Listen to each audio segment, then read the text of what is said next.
Alright, what's going on YouTube? You know it is, this your boy the Fly Mike, and I'm coming at you guys with the NFL draft, and this is probably going to be one of the last videos you're going to just see exclusively menus. I don't know if you guys appreciated the fact that I showed the stories for the first 3 minutes prior to the draft or not. Let me know in the comment section because I want to know if I should do that in the future or not. But anyways, let's get on to the draft. I'm going to try to show off my most important picks and of course some picks of the Jacksonville Jaguars as well. So with the first pick, the Browns selected Mason Orender.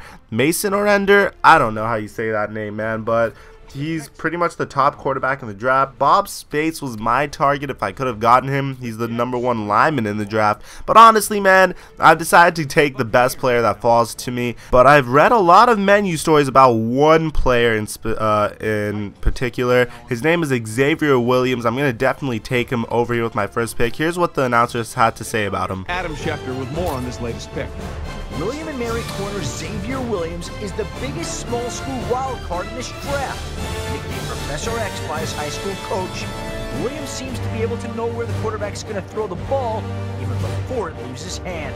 Some scouts started to believe the nickname early on, but didn't get to see a lot of Williams when he had an early exit thanks to a torn ACL. Scouts all agree that Williams was the most talented player coming out of Division II, but the injury scared off most teams. If Williams can bounce back, he could be a great sleeper pick. So I took a very risky player with my first pick, and that's because Professor X did have a torn ACL. So you guys got a bit of a backstory onto my new favorite, our new starting cornerback, and hopefully he doesn't have a Morris Claiborne type season. So with my next pick, I reached like no other, and that's because this guy had crazy upside. I needed a middle linebacker, and I drafted Cedric Sellers. Afterwards, I did look towards my defensive tackle. I believe this is my 4th pick. I reached yet again for the man that bench pressed 30 reps. That's exactly what I look for in my defensive tackles, so I definitely had to go and draft him. Then afterwards, I was definitely gonna go and draft another member of my linemen, but here's the issue. We definitely could use as many picks as possible and as many good picks as possible. So I'm also thinking about the future because this is not just a 1-year rebuild.